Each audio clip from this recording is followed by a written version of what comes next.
The message popped up on my phone like a sudden slap. The words were short, sharp, and impossible to ignore. The Solace family reunion is this Friday at the Crescent Regency. Don't show up. No messing around. I leaned back in my big leather chair, letting out a quiet laugh. The skyline of downtown Atlanta shimmered through the tall windows of my office on the 40th floor. The Crescent Regency wasn't just a fancy hotel, it was mine. 10 years ago, a message like that would have made me feel small and sad. Now it almost made me laugh. Another message came through immediately. We have a reputation to protect. Don't make us look bad again. I looked up at the golden picture on my office wall. It was a picture of me shaking hands with the Crescent family when I bought their historic hotel brand for $280 million. The gleaming gold letters on the frame seemed to shine like they were mocking my family. But no one in my real family knew that. To them, I was still Evandria Solace, the girl who had dropped out of med school at 25 to clean hotels instead of becoming a doctor. They never asked what happened after that. They didn't know I had worked every job in a hotel. Housekeeping, front desk, valet, and more, learning everything from the bottom up. I remembered the first hotel I managed. It was a tiny boutique hotel in Savannah. In just 3 years, I turned it into a 5-star destination. Every guest loved it, and I had learned the hard way how to make people feel at home. Now, I ran one of the top hotel groups on the East Coast, but my family didn't know any of it. They thought I was still the girl who had failed at med school. Another message came from my cousin Cashin. Mom says, "Don't wear your old cleaning uniform. It's not cute anymore." I smiled. These days, my uniform was a navy silk blouse and an Armand blazer, but Cashin wouldn't recognize real success if it danced in front of him wearing a crown. My assistant, Veretta, buzzed in. "Mrs. Solace, the quarterly revenue reports are on your desk." The Devo family confirmed the transfer of their Miami resort. I nodded. "Perfect." Veretta continued. "The Delacqua family reunion booking is confirmed. They reserved the Regency ballroom and ordered the platinum champagne package. Should we include it on their final invoice?" I smiled again. Aunt Eulalia had been bragging online for weeks about hosting the reunion at Atlanta's most prestigious hotel. I straightened my jacket and glanced at the lobby camera feed. Let them enjoy the grandeur. The Delacqua name wasn't just on the invitation. It was etched in gold above the entrance. But for now, I'd let them think it was just a nice hotel. I put my phone down and turned to watch the evening lights of downtown Atlanta glowing through the windows. The family group chat kept pinging nonstop. Messages about RSVPs, food, and seating plans filled the screen. My mother had sent one too. "Please understand, Evandria. Your aunt just wants everything to look perfect. The Crescent Regency has standards, you know." Standards? Oh, we had standards. Not the kind they assumed. I opened my laptop and checked the family's hotel records my team had compiled. Aunt Eulalia had been flagged at multiple luxury hotels for trying to use expired credit cards. Cousin Cashin was notorious for demanding free upgrades and yelling at the staff. Uncle Victor had been blacklisted at 2 hotel chains for harassment complaints from housekeeping. The only reason they were allowed into my hotel was because they didn't know I owned it. Another buzz. Zephra, my younger sister and the only one in the family who knew the truth, texted me. "Are you seriously going to let them walk into your empire like that? They're awful, Nat." "Don't worry," I typed back. "I have a plan." Zephra had been there from the beginning. When I worked 14-hour days flipping rooms, shadowing managers, and cleaning every corner of the hotel, she believed in me. When I got my first small business loan, when I bought my first boutique hotel off Peachtree Street, she cheered me on before anyone else. "Promise me you'll record the moment," she messaged. "Already done," I replied. Security cameras everywhere, multiple backups, ready for the big reveal. I remembered the moment Aunt Eulalia kicked me out of her home during Cashin's engagement party. Why? My offense had been daring to mention that his fiancée had been sued 3 times for embezzlement. When the scandal broke months later, the family acted like I had embarrassed them. Not the person who had actually caused the problem. A knock on the door pulled me from my thoughts. "Come in," I said. Daxiel, my head of security, stepped in holding his tablet.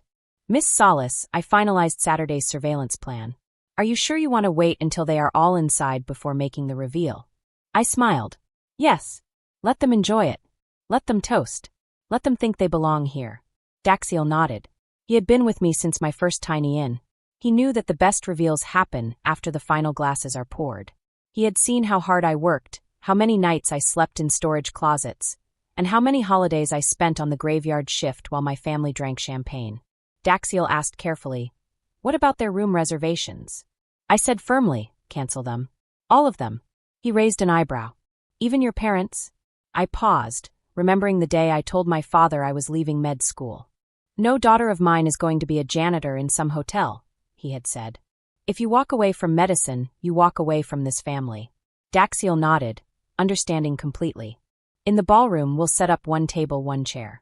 Leave the chandeliers dark except for one spotlight on the chair." He chuckled. "Psychological warfare. I like it." After Daxiel left, I wandered to the floor-to-ceiling windows of my suite. The Atlanta skyline blinked back at me.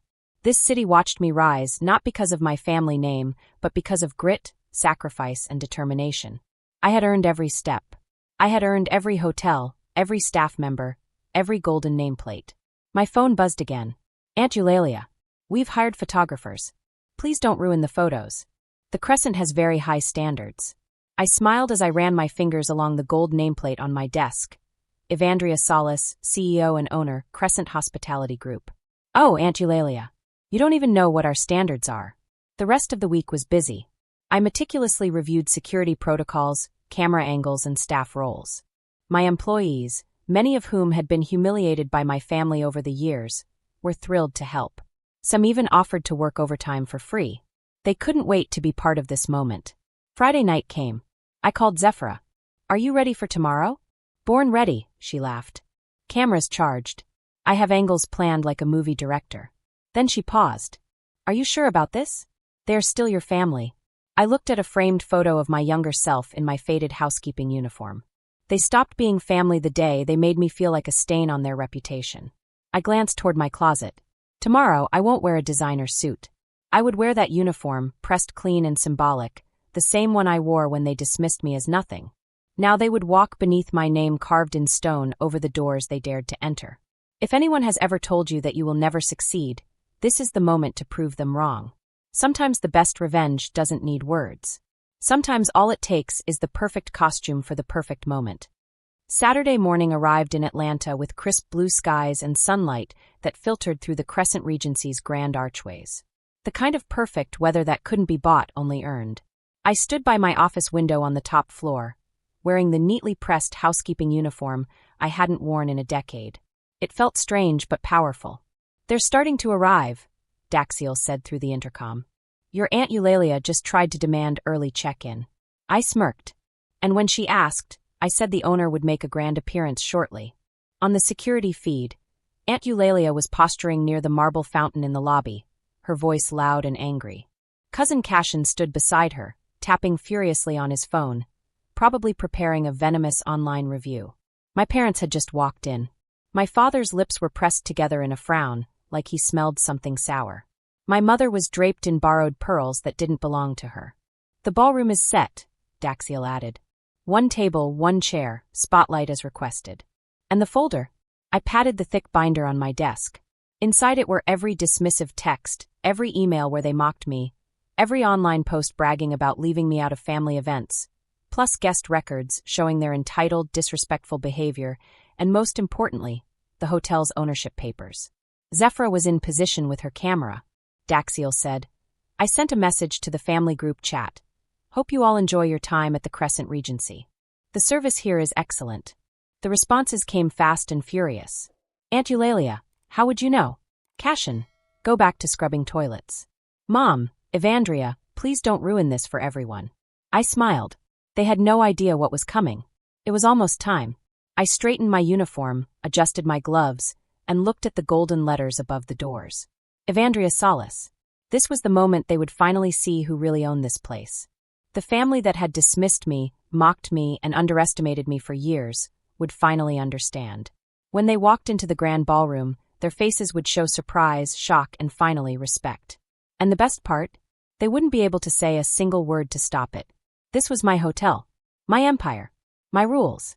And as I stood there, watching the sun reflect off the shiny marble floors, I knew that sometimes the greatest victories come not from yelling or fighting back, but from quietly being amazing. I had worked for every step, every hotel, every staff member, and every gold nameplate. Saturday was going to be a day they would never forget. I watched as they read the message. They were laughing, thinking I was not important at all. They didn't know what I had planned. I pressed the intercom and quietly said, "Start phase 1." A few minutes later, something surprising began to happen. The front desk started turning them away, one by one. "Your reservation?" the clerk asked politely. "I'm sorry. Your rooms have been canceled." "No, there are no rooms available." "And no, the owner isn't here yet." Eulalia's face turned red with anger. She looked like she might explode any second. I just watched, smiling quietly. Fenella, on the other hand, started to cry. She realized that there would be no room for her to get ready before the big family reunion.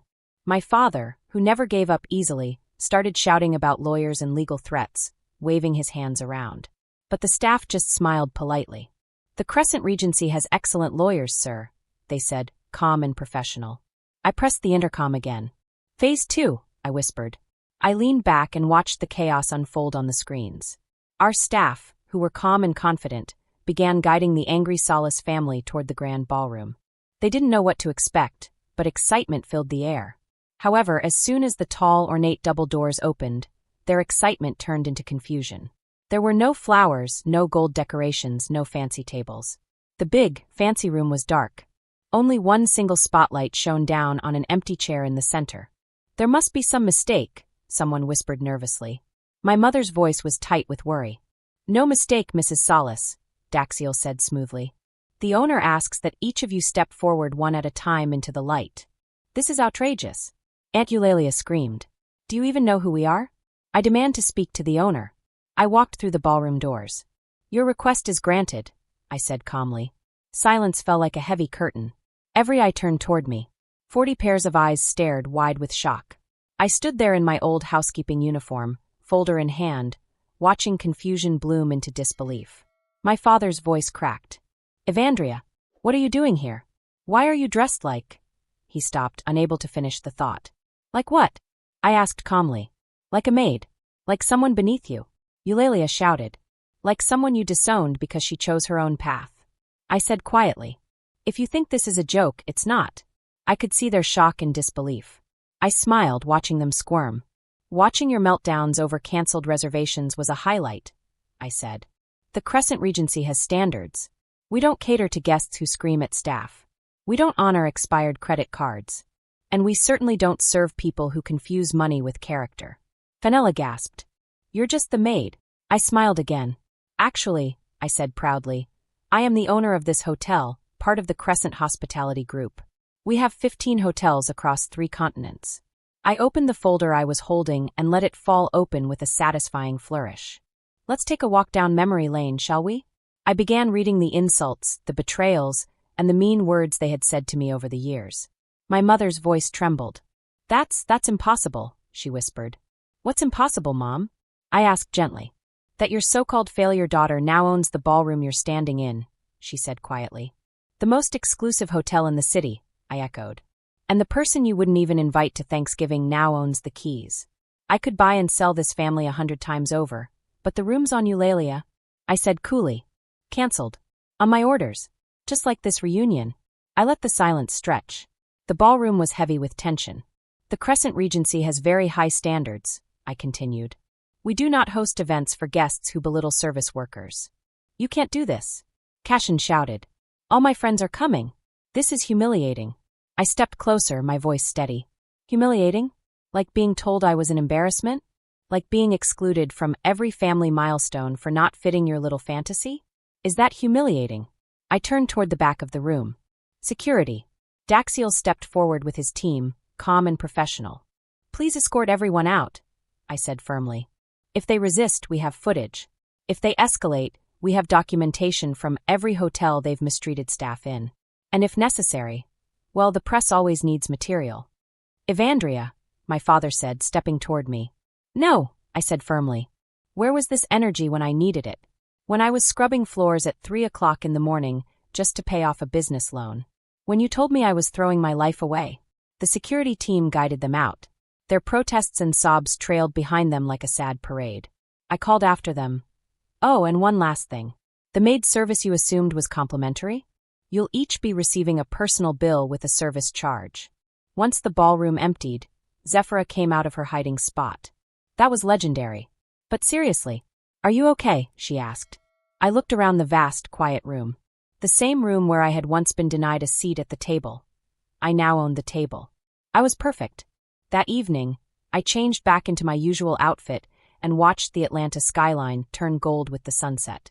My phone buzzed endlessly with calls, texts, and voicemails. Some were apologetic, some enraged. I deleted them all. The next morning, every major society page ran the headline: Hotel Empire shuts down family reunion over class discrimination. They praised my rise from overlooked maid to hospitality mogul. A week later, an envelope arrived from my father's family law firm. It was handwritten, no return address. Inside was an offer to join as a named partner. I sent back a housekeeping uniform and a handwritten note. "No thanks. I prefer owning buildings and renting offices inside them." The Crescent Regency only grew stronger. Its reputation for discretion, luxury, and integrity made it a beacon in the Southeast hospitality scene. I made it a core policy to hire and promote people who, like me, had started at the bottom. People with grit, curiosity, and no safety net. Every new employee heard my story, not as a revenge tale, but as a reminder. Real success isn't inherited. It's built. One late night at the hotel, I slipped on that old uniform and walked the halls. Not out of nostalgia, but out of reverence for the girl I used to be. The one who vacuumed sweets while her family snickered behind her back. She wasn't broken. She was becoming, and now everyone knew it. The Solace family never hosted another reunion at a luxury venue. They couldn't. Word travels fast among high-level hotel staff, and apparently my story resonated. Some even framed it in their offices. A reminder that success doesn't always arrive in a designer suit. Sometimes it wears a name tag and carries keys like the spotlight in the ballroom. During orientation tours, I would pause beside it and tell the story of the day I stood beneath that beam in a maid's uniform, teaching my entire family a lesson they would never forget. It wasn't about vengeance. It was about value and proving once and for all that I became someone no one thought I could be. Evandria Solace, hotel magnate, CEO, founder. Not bad for a so-called failure. Even now, I remember that moment in the spotlight, the hush in the room, the weight of the silence, the shocked faces of people who thought they knew everything about me. I remember the look on my father's face, the disbelief on Eulalia's, the tears of Fenella. I remember how my heart swelled with quiet pride. I didn't scream or yell. I didn't make threats. I just stood tall and let the truth shine. The hotel grew bigger and stronger every year. People came from all over the world to stay in the Crescent Regency. They loved the luxury, the comfort, and the respect they were shown. But behind the scenes, I made sure every employee remembered that success comes from hard work, not from being born into wealth or privilege. I never forgot the girl I used to be, the one who worked long hours, who cleaned floors and polished silver, who smiled through the insults. I honored her by building something lasting and valuable. And every time I saw someone like her, someone overlooked or underestimated, I reminded them that they could rise too. Because real success isn't about showing off. It's about respect, hard work, and integrity. And sometimes it's about standing in a spotlight in a dark room and showing the world exactly who you are.